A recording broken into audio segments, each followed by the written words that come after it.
All right, so we're getting started in this section 18.22. That's page 311. We've been talking about disability income. Can we please define a disability? Because I feel like that should have been first. I'm not here to judge. It's kind of not true. The reason I did this is because technically I'm judging all of my way through this class, right? I'm like, this is crap, this is crap. By the way, on the next page, I'm going to actually have you write down under 18.24 where it says cause of disability. I'm going to have you put an arrow to it and that says garbage because it's the worst definition I've ever seen, but it's in the next chapter. So, you know, I don't know where the logic of that is, like crime against logic. But anyway, We're on 18.22, disability defined. Skip all the way through that first line and highlight totally disabled before benefits. Skip a little bit, are payable. Okay? Skip down one line, four lines down, way at the end, two definitions, any occupation or own occupation. So, before we move on, totally disabled. No partial disability. Partial disability is not a thing unless you pay for it. It's like, you know, you walk up, Five Guys, yeah, I'll take a burger. It didn't come with the fries, right? The fries had to be added on. Well, partial disability is the fries that you add on to a disability income policy. It only covers total disabilities, right? But the most important thing here are these next two, because these are the definitions that are going to be tested. Any occupation, highlight that headline, and then right there on that first line, highlight any occupation, and then jump all the way to the end of that first line. Insured, and then next line down, unable to perform any occupation. Now, I think that this is kind of a doo-doo definition. Really what that means is that any occupation is not the one you want. Because let's just say you're a construction worker and you're normally a framer, right? Or you do something masonry, something kind of hardcore where you got to bend around, lift things and stuff like that. And any occupation means that if you're injured, let's say you hurt your shoulder and you can't swing a hammer anymore, if you're injured, they can make you go into the office and answer phones or hold one of those signs. It's like slow, fast, right? What you want is the next one down, 18.222, own occupation. So highlight the headline and then that first line where they put little quotes, own occupation. Requires the insured to be unable to work at her own occupation. Let's go down to the next line. All the way at the end, they love that word. It's like they're saying their own name, right? Own occupation. Highlight that again. Next line down, dead center. More advantageous. Right after that, more expensive. Underneath that dead center. Often disability income policies qualify total disability in two stages using both the own occupation and any occupation definitions. And what that means right here, right after that dead center of that line, initial benefits based on own occupation definition, right? Right here when it talks about specified period of time, like example, first 2 years, remember this. If they're giving you an estimate, usually, typically, sometimes, customary, that means they can't test you on something that isn't always the same. They can only test you on something static. So we're jumping over that, right? And so see, the own occupation definition and next line down, then changes to the any occupation definition. So what's that saying is that, let's just say that contractor, it was a serious accident, like shoulder replacement, major something. Maybe it was something even more, right? Maybe this dude will never be the same.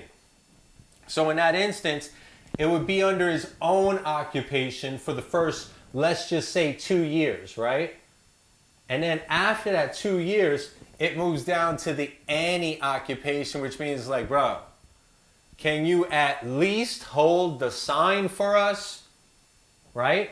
Malingering. If they don't do this, you will never have an incentive to go back to work. So we have the disability defined. Remember, it's a totally disabled before benefits are payable. Two definitions. The first one, any occupation. The insured is required to be able, see that definition there is terrible, but the insured is going to be required to do any occupation reasonably, acceptable for them. An own occupation requires the injured to be unable to work at their own occupation. It's more advantageous, and typically it's going to have two phases. In the first phase, you don't have to do anything but your own. Second phase, you got to do something, and it could be anything.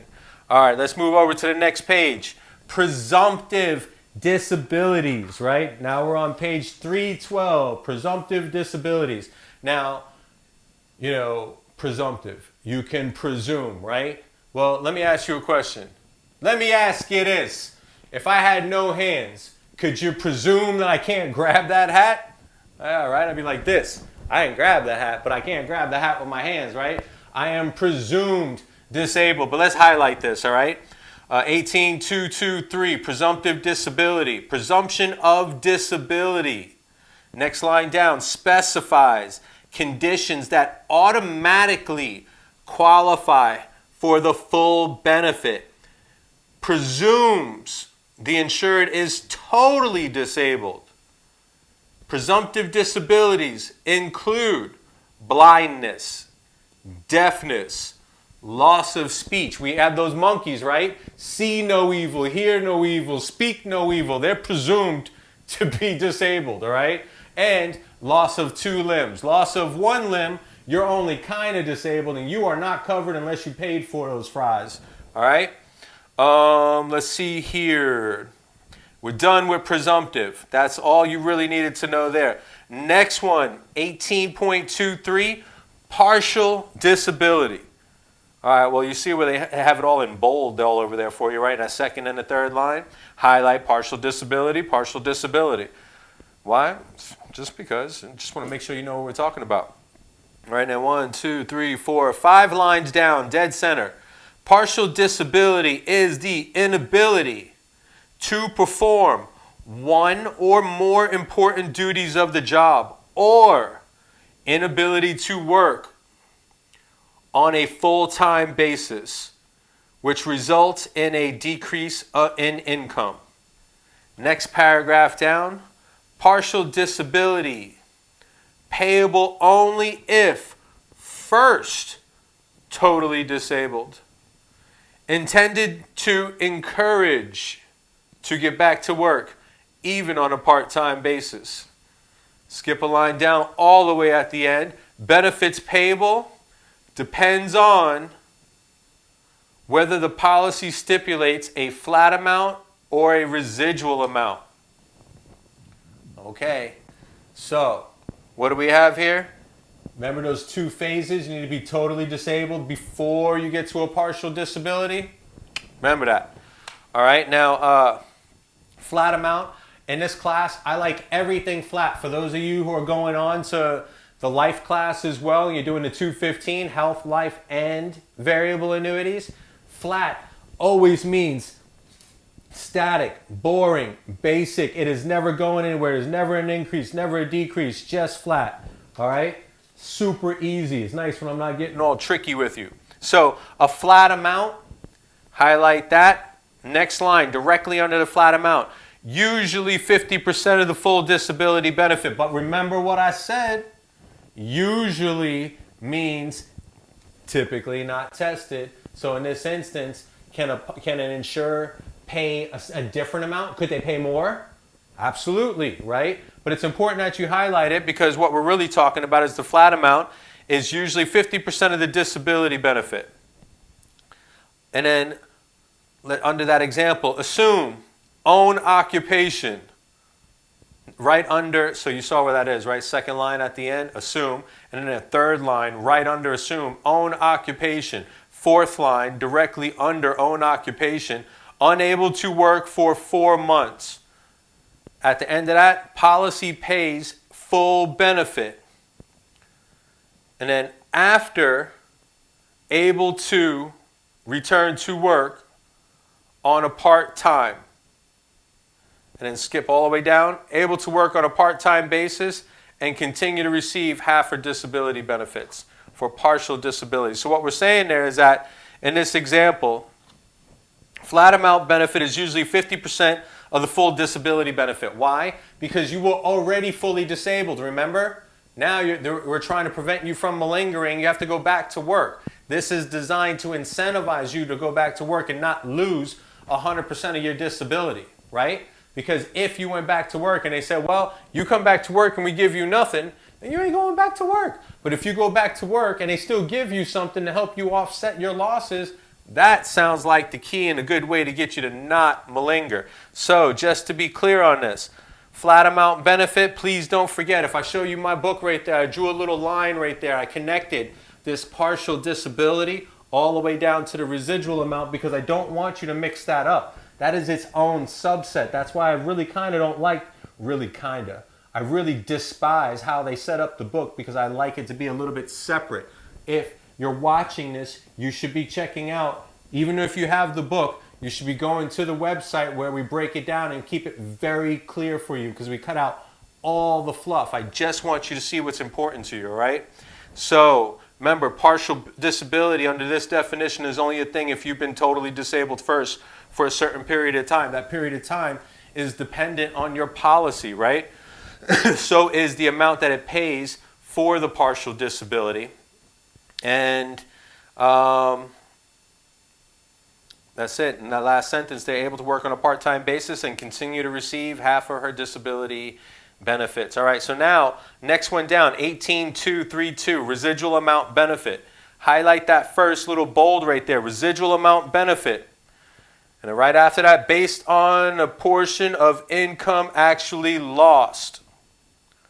Skip down to that last sentence on that page, right, where it's like, for example, the insured suffer, but I don't want you to highlight all that. Just highlight 40% loss of income, then go over to the next page, top line towards the second half. Residual benefit payable will be 40% of, next line down, benefit for total disability. Why? Because in this example, we were assuming that the insured suffered a 40% loss of income. Therefore, if they have a residual benefit, payable would be the 40% of their total disability. Skip a line down to, all right, at the very end there, 3 lines up from the bottom, no benefits paid if the loss is less than either 20-25%. Just saying, the amount to be insured must be large. We're going to cover that. That's rule of engagement, man. Those are, you know, in order to be insurable, the amount needs to be large. Nobody wants to, like, why would you insure 10% of your income? That's silly. Silly. And then I don't want to look at an example. Why? Because I'm flashing for you. Remember, this is the fast version. What we were doing is if we outline the book, it makes it super easy for us to discuss it super fast. This section right here, if you're just taking the 240, this section is 6.4 hours. If we can blow through this section and touch and highlight everything in there, we have more than enough time to go ahead and review everything slowly. So if you don't understand right now, I suggest you just don't understand it right now, but you've heard it. We haven't started explaining it yet. We're just identifying the keywords and the definitions. In the next video, we're going to jump over to causes of disability.